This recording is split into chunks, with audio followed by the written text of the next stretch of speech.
I am the male character who came to conquer fate and change the tragic ending of the female lead, Jessica. I am also the man she later held closest to her heart. On the very first day of our marriage, I told Jessica half-jokingly that if she ever betrayed me, I would truly disappear completely. From heaven to earth, she would never be able to find me again. It scared Jessica so badly that she locked the doors of our home and spent 7 days and 7 nights in reckless passion with me. She was afraid that I would disappear, and even more afraid of having to face a world without me. So she chose to love me twice as hard, until one day, I discovered that she was keeping a secret lover, and the man she was hiding was none other than the original male lead of this world. So I summoned the long-absent system. I apply to disappear from this world. I want to go home. I don't want to keep changing her fate anymore. A fate where she is dragged down by the male lead, tortured to death, and utterly ruined. Chapter 1. Host, are you sure you want to leave? Once confirmed, 3 days from now, all traces of your existence in this world will be completely erased.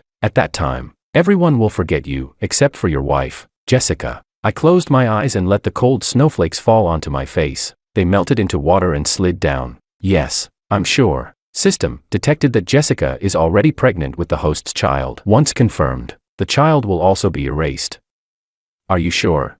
Yes, I'm sure. Erase the child as well. When I said those words, I still couldn't hold back my tears. The moment they fell, my heart ached uncontrollably. I am a conqueror. I came to this world because I couldn't bear Jessica's tragic ending in the book. In the original story, she would be deceived by the male lead at the peak of her career, lose everything she owned, and end up completely ruined and disgraced. To prevent all of that, after coming to this world, I chose to start as a 7-year-old orphan, just to grow up with her, rely on each other, go from having nothing to achieving fame and success together. For 16 years, I finally managed to help her miss every single encounter she was supposed to have with the male lead from the book. Originally, once I completed the mission, I could have taken the enormous reward and retired with honor, but watching her look at me every day, her eyes filled with starlight meant only for me. I completely fell. I still clearly remember the day the company went public. On the massive electronic screens across the entire capital, my wife Jessica's interview played on a loop. Dawn Group was named after my husband. That was also a promise I once made to him.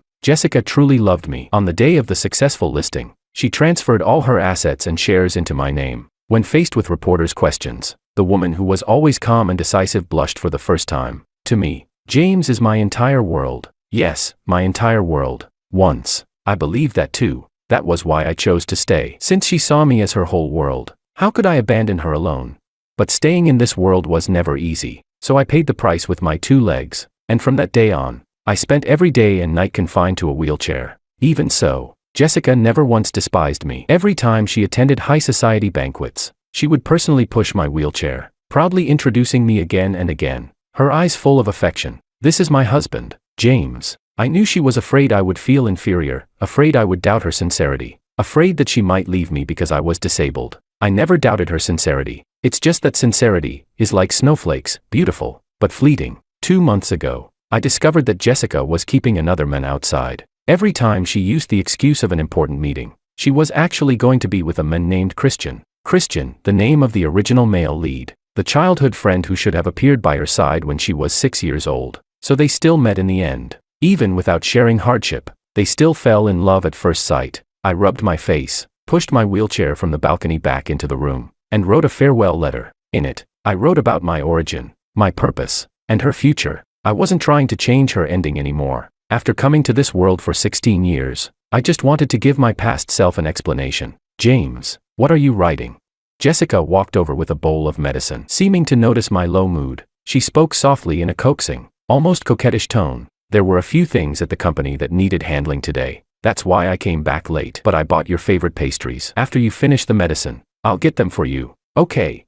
I took the bowl from her and drank it down in one gulp, not wanting to expose her lie. That afternoon, the group couldn't find Jessica for the meeting. They even called my phone, so where exactly were these things to handle? James, do your legs feel any better today? As she spoke, Jessica bent down and gently massaged my legs. Before long, a thin sheen of sweat appeared on her skin, fragrant and glistening. In the past, whenever I saw her treat me with such care, I would feel both embarrassed and deeply moved. But now, as I looked at the glaring hickey on her neck, my heart slowly sank. So it turned out that those moments that once moved me so profoundly had long been mixed with traces left by someone else. Instinctively, I pushed my wheelchair away from her, then reached for the farewell letter on the table. My hand trembled slightly as I packed my luggage. Host. Detected that the target character Jessica's affection level toward you is still as high as 99%. The system's voice sounded by my ear, but I simply shook my head. No, I have seen Jessica at 100%. So even a 0.1% lack of purity is a 100% betrayal. The system fell silent. It probably understood as well. Someone like me has an extreme emotional obsession, either 100% or 0. Holding the activation command that had materialized in my hand, I passed it to Jessica as if nothing were wrong. Jessie, this gift is for you, but you have to promise me you won't open it until 3 days later. Okay. Jessica smiled sweetly. Tomorrow is our wedding anniversary too. I've prepared a surprise for you as well.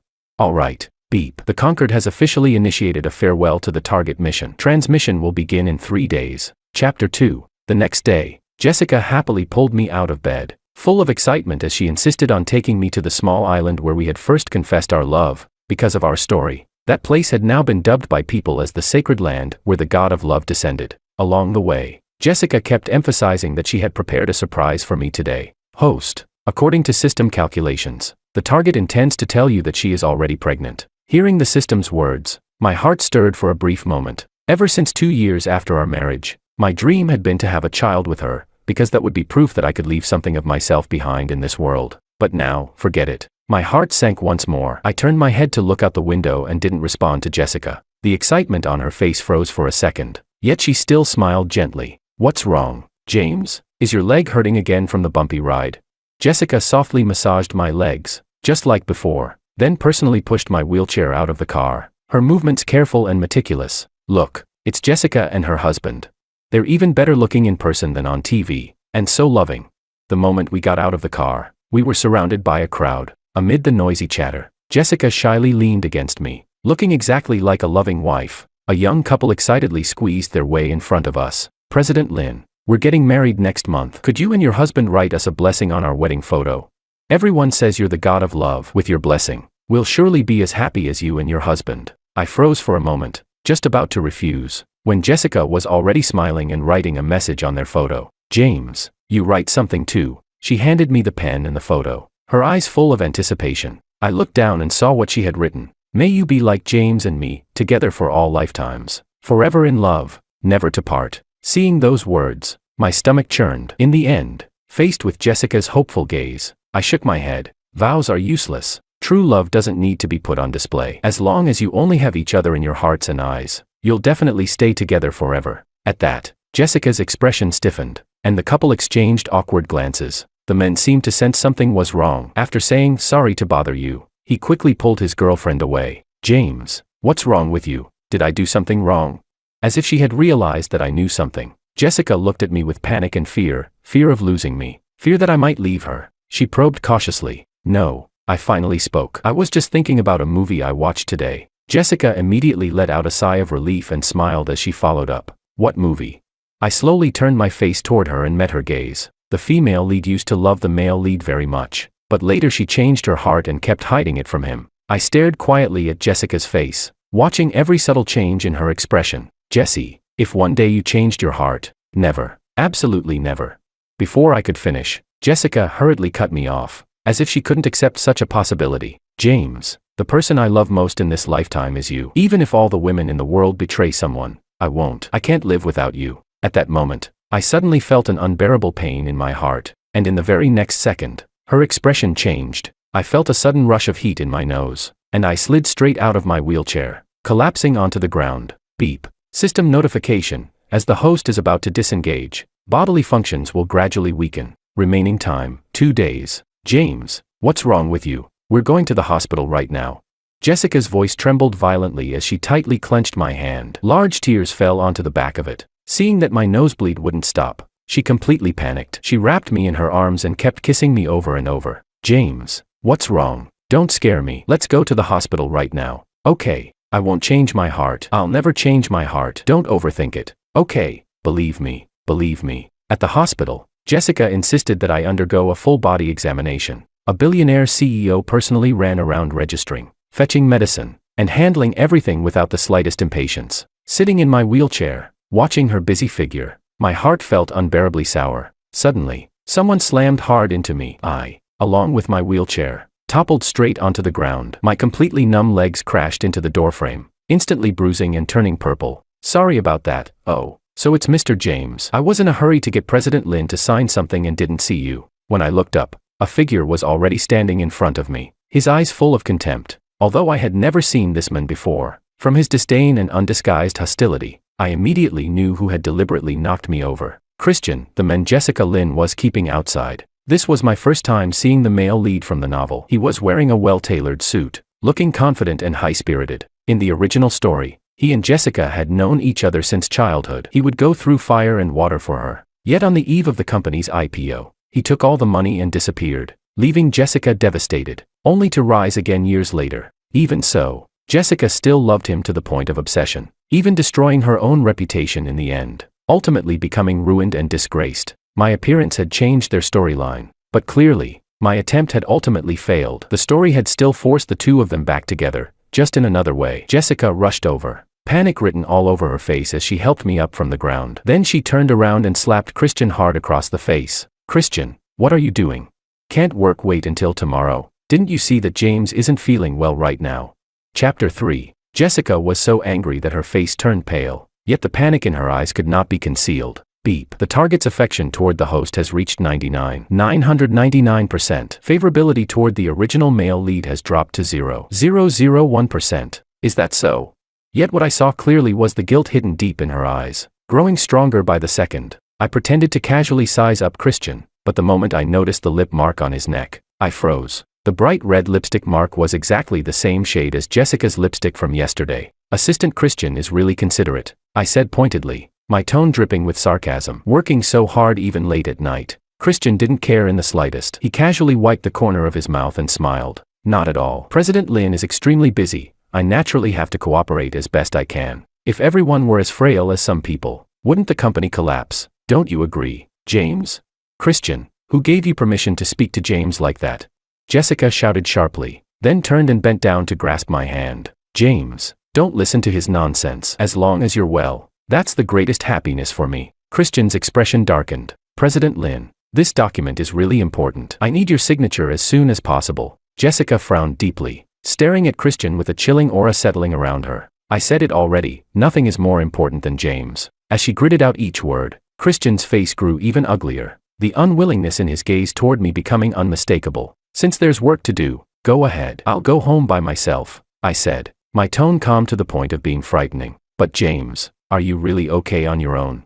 It's fine, if I don't go home. Where else would I go? I replied irrelevantly, then turned and wheeled myself away. All these years since entering this world, my days had revolved entirely around Jessica. My world contained only her, no friends, no social life. Apart from her, I had nothing. Thinking this, I unconsciously turned a corner and followed them from a distance. In a deserted corner, Christian couldn't wait any longer. He pulled the pursuing Jessica into his arms and kissed her fiercely. Jessica resisted at first, pounding her fists against his chest. After a long while, the two finally separated. Jessica straightened her disheveled clothes and regained her usual cold composure. I've told you, no matter what, you are not to appear in front of James. That is my bottom line. Hearing this, Christian's eyes filled with resentment, so thick it was about to overflow. Seeing his expression, Jessica softened her tone. She gently cupped Christian's face. All right, don't be jealous. You're important to me too. Really?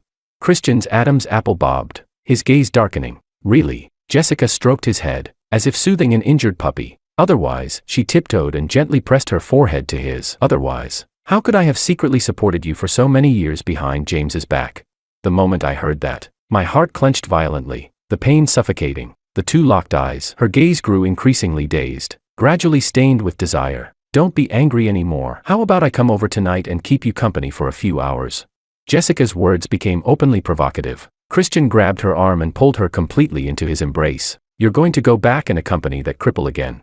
No, I don't want tonight. I want it now. Anger had just risen on Jessica's face when Christian, without a second thought, kissed her again, hot, frantic, and overwhelming. Jessica quickly melted under his assault, going from angry resistance to dazed compliance. They kissed as if unable to part, until Jessica was nearly unable to stand. Only then did Christian reluctantly let go. Panting, her eyes unfocused, Jessica finally compromised. James isn't feeling well today. After I go back and heat up his medicine, I'll come find you. I hurriedly wheeled myself away. Even though I already knew the two of them were together, I still couldn't stop the pain as I moved on. So all these years, I had been a fool, thinking I'd changed the ending, when in truth the plot had simply continued in another form. They had known each other for a long time, not just these past 2 months. That company program bearing my name, the Dawn Scholarship, had been something Jessica suddenly proposed years ago. I thought it was because she had once been drenched by rain herself, so she wanted to hold an umbrella for others. Because of our own hardships during our school years, I believe that was why she wanted to establish a scholarship to help others. Now it was clear, everything had been for Christian. The woman I had given everything to love had been secretly supporting another man all along, while I, like an idiot, was kept completely in the dark. My numb, unfeeling legs lay limp on the wheelchair, as if mocking my naivety. I thought I had rewritten the ending, only to realize it had all been nothing more than a joke. I pushed the wheelchair hard, trying to escape those suffocating memories, but no matter what, I just couldn't move fast enough. Chapter 4. By the time I returned home, the sky was already completely dark. The villa was brightly lit. Jessica stood in the middle of the living room, her face full of anger. Why isn't my husband back yet? Didn't I tell you to escort him? Where is he? What are you standing around for? Go look for him, now. The servants stood to the side, trembling. When they saw me, they all let out a sigh of relief. Seeing me return, Jessie hurried over at a light jog to steady my wheelchair, her joy unmistakably genuine. James, you're finally back. Why are you so late? I was worried sick. I'm fine. I gently brushed her hand away, my tone cold. Jessica didn't mind at all. She wrapped my legs into her arms, as if holding something priceless. James, don't take what others say to heart. In my eyes, you'll always be the best. As she spoke, she gently took my hand and placed it on her lower abdomen. Do you know, you're going to be a father? I looked into her expectant eyes, my heart skipping a beat. So this is our child. Even though the system had already told me, personally feeling the faint rhythm of life still left me stunned for a long time. Jessica affectionately rubbed her cheek against mine and said coquettishly, James, there's an important meeting at the company today that I have to attend. I promise I'll spend the entire day with you tomorrow. Okay. I froze for a moment, then fixed my gaze tightly on her eyes. What's wrong, James? She studied my expression carefully, but the moment our eyes met, an inexplicable panic suddenly rose in her heart. Why does your face look so bad? As if suddenly realizing something, she hurriedly grabbed my hand. If you want me to stay with you, I won't go. I won't go anywhere. Go ahead. Work comes first. This is just my old problem, I said lightly, just like always. Jessica finally relaxed. She pecked my cheek gently. I promise, once I'm done, I'll come back to be with you, forever. For all lifetimes. She had said these words before, exactly the same. I pushed my wheelchair to the window. Downstairs, Jessica was holding Christian's hand, seemingly coaxing him about something. The next second, the woman who had just promised to stay with me forever wrapped her arms intimately around another man's neck, smiling brightly, kissing passionately. I stared at them, unmoving, letting the pain spread through my entire body. Jessica seemed to sense something. She suddenly looked up toward my direction, but saw nothing. Hidden behind the curtain, I gave a bleak smile as I thought of the system's words. There is no child anymore, and there is no us either. I don't know whether it was because the countdown to my departure was getting closer, or because I had finally lost the very last shred of hope in Jessica. That night, my body weakened to the point that I came down with a high fever. In my hazy consciousness, I heard Jessica's anxious cries by my ear. James, wake up, don't scare me. She fumbled as she checked my forehead. Why are you burning up like this? After saying that, she no longer cared about anything else. She lifted me up and rushed straight outside. My consciousness gradually scattered, my entire weight collapsing onto her. The two of us tumbled down the stairs together. Jessica didn't hesitate for even a second. She used her own body as a cushion to catch me, letting out a muffled groan of pain. She barely ever drove, yet she sped wildly all the way to the hospital. Amid the howling wind, all I could hear were frightened sobs. Doctor, hurry, check on him. The moment she saw the doctors, she roared hysterically. If anything happens to James, you might as well shut this hospital down.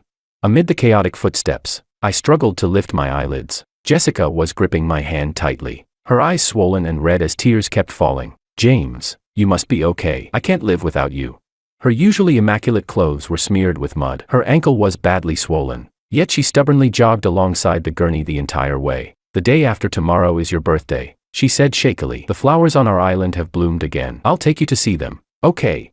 I won't be able to see them. The day after tomorrow is the day I disappear. I let out a bitter laugh in my heart, then completely lost consciousness. When I woke up again, it was already the next day. There were 2 days left before my departure. No, judging by the sunset outside, there should only be 1 day left. Seeing that I was awake, The nurse hurried over to take my temperature, her face full of gossip. Sir, your wife really treats you well. She stayed by your side all night last night. No one could persuade her to leave. She wiped your sweat, changed your medicine, and even warmed the 4-needle in her hands first. Afraid you'd feel cold. Oh right. Her assistant came looking for her just now. The two of them left in quite a hurry. Do you want me to help you contact her?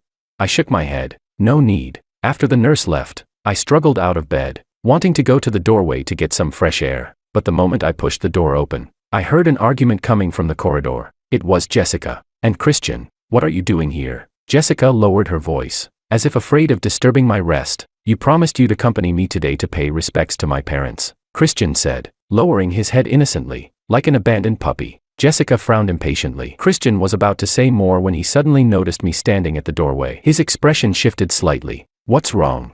Jessica followed his gaze and was about to turn around, but Christian suddenly pulled her into his arms. Fine, if you're unhappy, then we won't go. Jessie, forgive me for being so persistent. I really just love you too much, that's why I keep lingering by your side. Christian, you're hurting me. Jessica tried to push him away with force, but Christian only held her tighter. After glancing at me, he spoke in a low chuckle, loud enough for all three of us to hear. Jessie, you know you like me too. The way you are in bed doesn't lie. As long as you like me, I'm willing to keep this relationship hidden for my entire life. Christian. Jessica stopped pushing him. After a brief pause, she looked up at him. Christian leaned in and kissed her again. I stood there at the doorway, watching their tightly entwined figures. For some reason, this time, my heart didn't hurt anymore. I wheeled myself back to the hospital room alone. Not long after, my phone vibrated. It was a picture sent by Christian. Chapter 5. The photo showed Jessica after a shower, wrapped in a towel, drying her hair. What kind of timing, location, and angle could produce a photo like that went without saying. James, you cripple who can't even stand, do you really think you can still give Jessie happiness? Looking at the taunting message, I silently turned off my phone and turned to fiddle with the flowers by my hospital bed.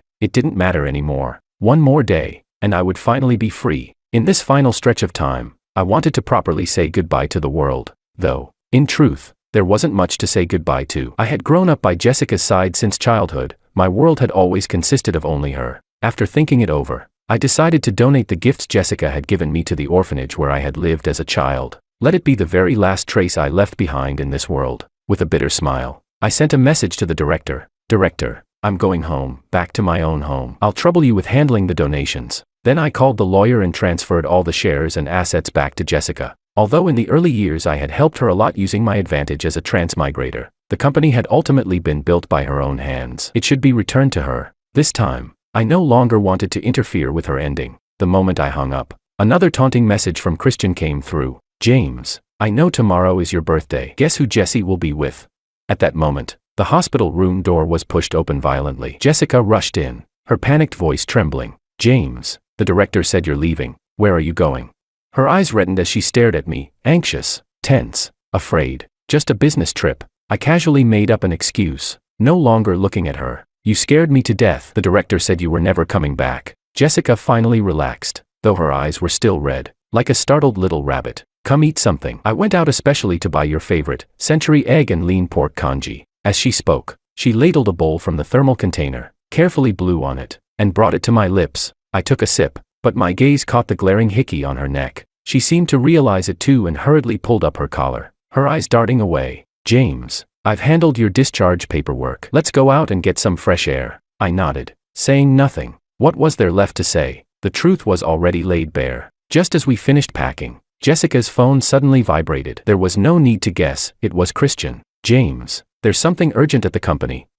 Go ahead. I cut her off before she could finish. She looked at me, a flicker of panic crossing her eyes, something she herself hadn't even noticed. I'll be back soon, she said, no longer hesitating, turning and leaving. That night, Jessica didn't come back. Soon after, Christian posted a photo of them clinking glasses together at a bar. The next day, Jessica said she had an emergency meeting. Shortly after, Christian sent me a live photo of the two of them entangled in a conference room. On the third day, Jessica said she had an appointment with a supplier. Not long after, Christian privately sent me a 4D ultrasound image of a fetus. James, I need to accompany a client today. I won't be back tonight. Take good care of yourself. James, there's an important meeting at the company. I cooked you some congee and left it on the table. James, I'm a bit busy today. I'll definitely stay with you tomorrow. I deleted all the chat records, my heart utterly dead. Then Jessica sent another message. James, tomorrow is your birthday. Shall we go to Love Island to see the flowers together?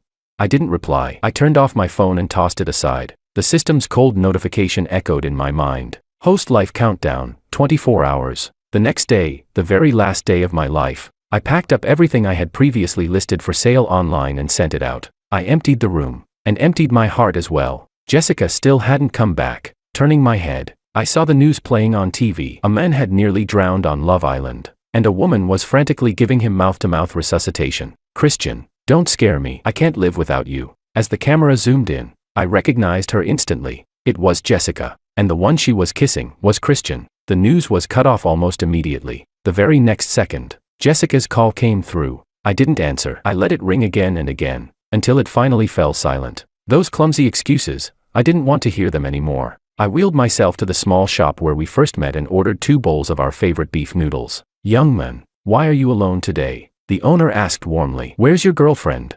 Her, I replied calmly. She's gone to be with the one she was destined for. My tone was steady, as if I were talking about something completely trivial. The owner's expression dimmed. She didn't say anything else, only silently brought me a bottle of iced cola. As I ate, hushed whispers drifted in from around me. The news had spread even faster than I'd expected. Some people pointed at me and whispered. Some looked at me with pity. Others secretly raised their phones to take photos. I ignored it all, chewing slowly and finishing the last bite of noodles. Then I dialed her number, a long-lost smile on my face. The time's up, I said. You can open the gift I gave you now. Her panicked voice came through the phone. James, where are you? Don't believe what they said on TV. Listen to me. Let me explain. James, are you at that little kanji shop? She seemed to realize something, her voice filled with pleading. Wait for me. I'm coming to find you right now. Let's do this together. Okay, and the baby too. We can do it together, can't we? Together. There is no together anymore, Jessica. From now on, there's only you. The rest of your life, only you. Host's life value has reached 0. Mission failed. Binding terminated. As the system's cold announcement echoed, cries of shock erupted from the crowd around me. I felt my body beginning to disperse, little by little, breaking apart into countless points of starlight, dissolving into the river. And then, from behind me, came a heart-rending scream. James. Chapter 6. James, where are you? I drifted in the air and saw Jessica stumble over, calling my name in a trembling voice. Have any of you seen my husband? He was just here. She stopped passers-by along the riverbank one by one, asking frantically, like a little girl who had lost her way, completely at a loss. But no one could give her an answer. The onlookers only shook their heads, casting complicated looks her way. No, James wouldn't leave. He said he'd wait for me so we could celebrate his birthday together. Jessica muttered to herself, panic-stricken as she stared toward the middle of the river. The rippling water reflected the setting sun, glaring painfully bright. It's James. He's waiting for me.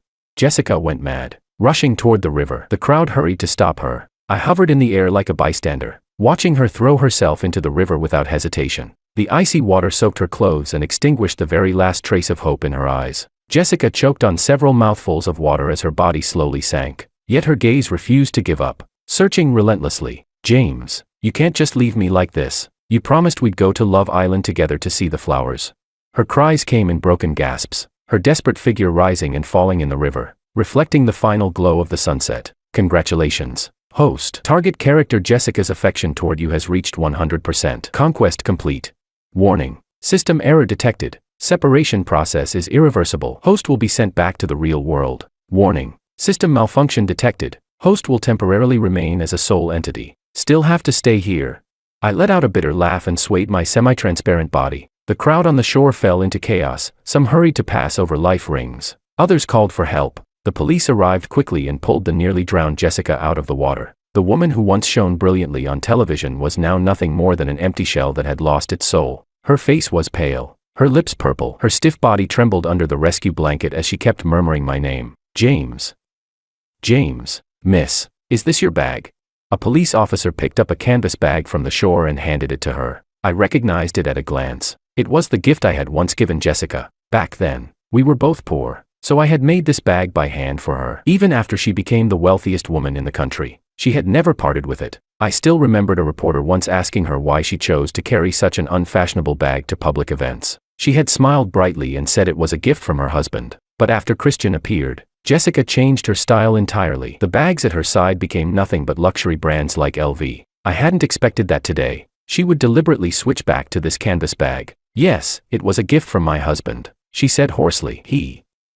I can't find him. The same words, spoken again, were now steeped in sorrow. Watching Jessica's display of grief, I couldn't help but find it a little laughable. Suddenly, as if she had realized something, she hurriedly rummaged through the bag and pulled out the gift I had left for her. The delicate little box was still intact, as if nothing had ever happened. Right, James left me a gift. He said he wanted to surprise me.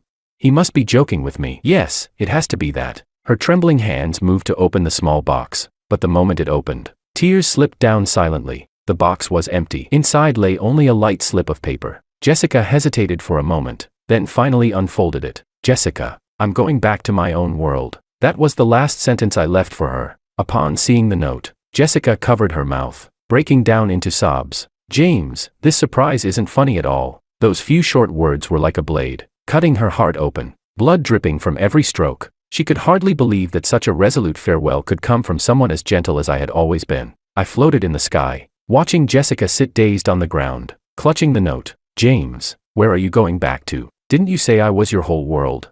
She sobbed softly, yet didn't dare let her tears fall onto the paper, as if afraid of destroying the last trace of me between the lines. I let out a cold laugh and turned into a gust of wind, gently carrying the note away. No.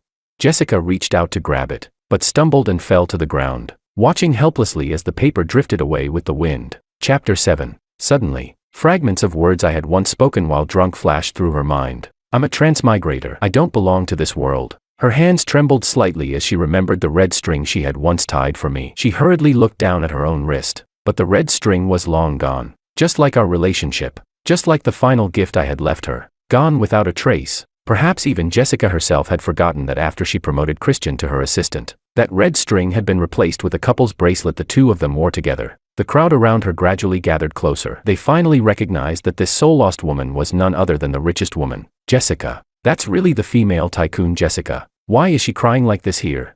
Didn't she just say she was looking for her husband? Did her husband jump into the river? No way. Weren't they a loving couple? I remember seeing her confessing her love to her husband on the big plaza screen just a few days ago. What are you talking about? Didn't you see the news earlier? President Lin cheated. She's been shacking up with the men she sponsors. The surrounding chatter was like sharp needles, stabbing into Jessica until her expression went blank. James, it's not like that. I can explain. James. Jessica Lin knelt on the ground, clutching the note, her voice hoarse and broken. The woman who had always cared most about her image finally showed utter disgrace in public for the first time. President Lin, what is there left to explain? I work at the hospital. I clearly saw you hugging your assistant last time. A familiar voice came from the crowd. I focused my gaze and realized it was the young couple we had met earlier on Love Island. The young man who had given me a long, meaningful look before leaving had indeed noticed something was off. Of course he did. My attempts at concealment had been far too obvious. Besides the utterly indifferent Jessica, who else wouldn't have seen through it? You even had the nerve to write blessings on our wedding photo, saying you hoped we'd be as loving as you and your husband. Don't you find that ironic? I could tell your husband's expression was off back then. He must have already known. The young man's words were full of indignation on my behalf. The looks people cast at Jessica grew increasingly contemptuous. Buzzwords like manufactured persona, betrayal, female version of Schweppingue surfaced one after another. Jessica's face grew even paler as she stared at the river in disbelief. He already knew. How could that be? I saw her bite down hard on her lip as tears streamed down her face. I also saw her desperately trying to steady herself, trying to deceive herself. This is all just a misunderstanding. I can explain. James, come out. Okay, don't listen to their nonsense. Just as despair was about to completely swallow her, Christian squeezed out from the crowd. Jessie, are you okay? Christian rushed forward and hurriedly supported the unsteady Jessica. Jessie, calm down. Don't listen to them. But Jessica only stared at him hollowly, her pale face devoid of any emotion. Tisk, isn't that President Lin's pretty boy assistant? Yeah, the one who almost drowned on the news. And they still claimed there was nothing going on. Those whispers reached Jessica's ears. She suddenly shoved Christian away. The force sent the unprepared Christian stumbling back 2 steps. Get lost. It's all because of you that James got angry and left. Christian, you're fired. I don't want to see you ever again. Jessica's voice was hoarse, laced with heart-wrenching pain, yet watching it, I couldn't help but find it a little laughable. She didn't look at Christian again. Dragging her soaking wet body, she staggered in the direction of home. Passers-by along the road kept glancing over, accompanied by those hushed whispers. Jessica's back looked even thinner, even more desolate. After returning home, She walked step by step through every corner we had once lived in together. Yet in that familiar house, there was no longer any trace of me left. The desk that used to be slightly messy was now completely empty. The documents I used to pile up casually while working had all been cleared away. The fruit plate by the bed held only the faint, rotting sweetness of decay. The oranges I once casually placed there had long since lost all vitality. It wasn't until she walked into the bathroom and was stunned by the scattered medicine bottles and the medication schedule on the counter that she stopped. Jessica stood frozen at the bathroom door, her eyes locked on the empty pill bottles, tears streaming down her face. She remembered my pale complexion. She remembered how I forced myself to smile while enduring illness and pain. And her? Where had she been at that time?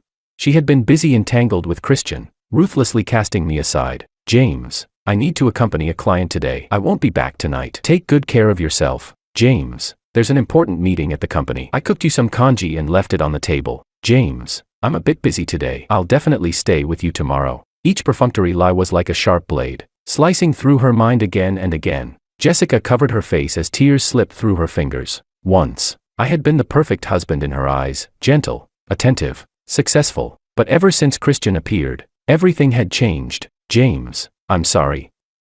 I love you. She had said, I love you to me countless times before. But now, hearing it again, how ironic, how false, so annoying. When would the system finally send me back? I kicked the door beside me irritably. To my surprise, the door moved slightly. James, is that you? Are you back?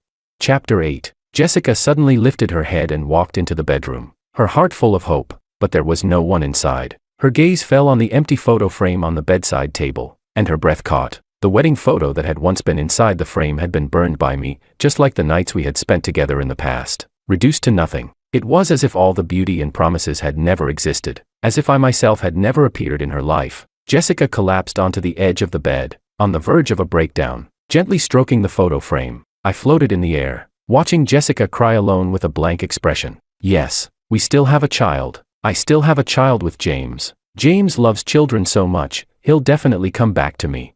At that thought, Jessica was overjoyed and ran toward the hospital. The child was gone. I followed Jessica as she drifted into the hospital, my eyes fixed on her increasingly pale face. When Jessica learned the devastating news, she went completely insane and smashed her head against the wall. She was rushed into the emergency room on the spot and barely survived. Christian rushed over immediately, his face dark with anger. Have you lost your mind, Jessie? You were willing to throw your life away for that cripple. What's so good about him? Is he really worth this? Jessica lay on the hospital bed, a trace of sorrow flashing through her eyes. Christian, stop pretending. I saw the messages you sent to James, every single one, clear as day. You deliberately delayed me. You're the one who killed my James. In an instant, suffocating tension filled the air. Christian, I'm not blind. Don't think I don't know what you've been secretly doing at the company during this time. Jessica let out a cold laugh and continued. Her usually gentle eyes were now filled with icy light, as if she could see straight through Christian and expose his true face. In that moment, Christian's face turned deathly pale. In the original story, Christian, as the male lead, had exploited everything Jessica had to climb upward, all for the sake of reaching the pinnacle of power. In this lifetime, although my appearance had changed their original trajectory, Christian still hadn't given up. He deliberately approached Jessica and became her assistant, merely to steal company secrets and pave the way for his own rise. I had warned Jessica many times to be careful, but she thought I was just jealous. It wasn't until just now, when she accidentally found the messages Christian had written to me at home, that she finally realized the truth. Christian had indeed approached her with ulterior motives. This revelation turned her entire world upside down. She had actually ignored the husband she loved most for the sake of this liar. The two of them argued hysterically, the scene like a silent war, the air thick with the smell of gunpowder, and I simply watched this farce quietly, watching the two of them tear into each other like a rabid dog biting its own tail. Before long, Jessica kicked Christian out of the company without a sound. Instead, he sneered coldly. Jessica, do you really think kicking me out will erase your guilt toward James? And how much better are you, really? Back then, when you were starting the company, didn't you use him plenty as well? We're all the same in the end. Before he could finish speaking, a swarm of reporters rushed in. Camera flashes and lights exposed their humiliation in full detail. Christian fled in disgrace, while Jessica was struck to the core by his words and stood frozen in place. Fragments of memory flooded over her like a tidal wave. She heard herself softly making that vow. James, I'll stay with you for the rest of my life. But sadly, she broke that promise. She remembered how we played together at the orphanage, how we stayed up all night eating instant noodles to start our business, how we kissed passionately under the spotlight. oblivious to everyone else. Those once beautiful moments drifted farther and farther away amid her regret. With vacant eyes, she pushed past the crowd and walked toward the riverbank where I had disappeared. The wind roared in her ears. Using the last of her strength, she jumped into the surging river. James, I'm coming to be with you. I said it before, if you're not here, I won't live on alone. And I felt only an unspoken, cold mockery in my heart. Too late.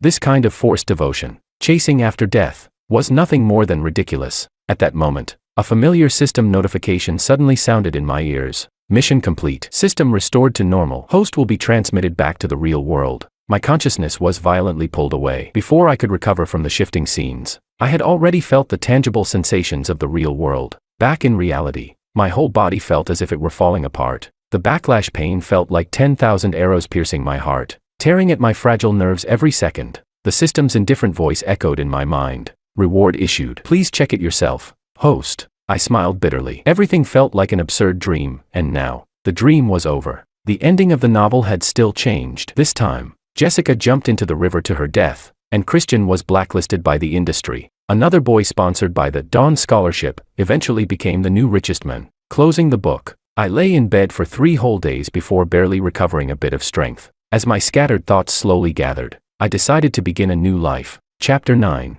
I pushed open the window, and the sunlight was blinding. On the windowsill lay the system's glittering reward, a huge sum of money, enough for me to do whatever I wanted. Using the generous bonus from the system, I rented a luxury apartment in the city center, overlooking the brightly lit metropolis. I plunged headfirst into a new life. I didn't keep pushing myself at work, nor did I continue starting businesses. After everything I had gone through in that book, I was simply too tired. I returned to my original line of work, going to the office day after day, and devoted more energy to living. Every morning when I woke up, I was filled with anticipation for the future. At work, I came into contact with the most cutting-edge fields of economics, expanding my thinking into an uncharted wilderness. The company gave me full authority and trust. I charged forward, breaking through obstacle after obstacle, as if nothing could blunt my edge. However, people and circumstances in life are unpredictable. One day after work, I passed by a bookstore. By a windowside seat, a familiar figure was sitting sideways, gazing out the window. It looked like Jessica. James, I finally found you.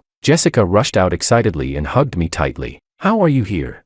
I shoved her away and frowned, unable to understand how she could appear in the real world. Her body stiffened. She looked at me pitifully, and after a long pause, she stammered. James, after I jumped into the river, I saw the system. It promised that as long as I traded my life, I could get a chance to see you again, and then I was transported here. Hearing this, I was dazed for a moment. James, I know there were many misunderstandings between us. I was controlled by the plot. I really didn't mean it. I know I disappointed you before, but I never stopped loving you. Really, the one I love is you, always has been. Jessica's eyes were full of sincerity. She raised her right hand, the red string around her wrist glaringly obvious. I said it. I would definitely find you. Please give me a chance. Let me make it up to you. Let me keep loving you. Okay. Heh. I looked at the glaring red string on her wrist and felt a wave of nausea. Traded your life for it, Jessica. What kind of act are you putting on now? When you were sleeping with another man behind my back, why didn't you talk about loving me then? And now you stand here pretending to be innocent, pretending to be some chaste, faithful woman. After saying that, I didn't look at her again and turned to leave. Over the next few days, Jessica turned into a piece of sticky gum. I couldn't shake her off no matter what I did. She blocked me downstairs at the company, at the entrance of my apartment complex, and even outside the gym I frequented. Every time we met, she cried her eyes out, sobbing as she said she had been deceived by Christian and had no control over it. She said that after I left, she had suffered endlessly inside, filled with regret. James, are you angry with me? Do you blame me for not protecting our child? I'm sorry. It's because I'm useless. Let's have another child for you. Okay, I'll give you many, many children. Jessica cried even harder. The woman who used to be proud and aloof now looked like a homeless dog, wagging her tail and begging for mercy. Jessica clearly misunderstood my smile. She escalated her efforts, sending me all kinds of gifts I used to like. She even knelt at the door of my apartment, crying and begging me to open it. Neighbors poked their heads out to watch the spectacle. I felt like a monkey on display, embarrassed and furious, completely fed up. I simply changed my residence and cut off every possible way for her to contact me. I thought I had finally escaped Jessica's entanglement, but I underestimated this woman's madness. The next night, I returned to my apartment after working late. The place was pitch dark. Just as I was about to turn on the lights, someone suddenly hugged me tightly from behind. James, I knew you wouldn't really abandon me. Jessica's voice trembled with sobs, her warm breath brushing against my neck. Disgusted, I shook her off and turned on the light. Seeing her pitiful expression only made me more irritated. Jessica, what exactly do you want? With a thud, she dropped to her knees in front of me, tears streaming down her face. James, I can only stay here for 5 days. I beg you, give me one chance to make it up to you. Okay. Even if it's just to let me celebrate one birthday for you. She cried even harder, rambling incoherently about how she had been controlled by the plot and how there was only me in her heart. Looking at her like this, I felt nothing but revulsion. Get out. I don't want to see you again. I pointed at the door and shouted harshly. She refused to leave, continuing to kneel there and cry. I dragged her to the doorway, shoved her out forcefully, and slammed the door shut. Over the next few days, Jessica still refused to give up. On the first day, she prepared a loving breakfast, imitating what I used to do, but I didn't even glance at it and threw it to a stray dog on the street. On the second day, she said she wanted to have a candlelight dinner with me, but I claimed there was an important meeting at work and stayed in the office all night. On the third day, the last day, Jessica tearfully brought in countless fresh flowers, filling my apartment to the brim. James, doesn't this look like the flowers on Love Island? Didn't you promise me we'd go see them together? She cried while video calling me. I impatiently hung up. Too late. The flowers on Love Island had long since withered. In the second before the call ended, snowflakes began drifting down outside the window. I saw Jessica turn into specks of starlight, just like I once had, and disappear. This dream was finally over.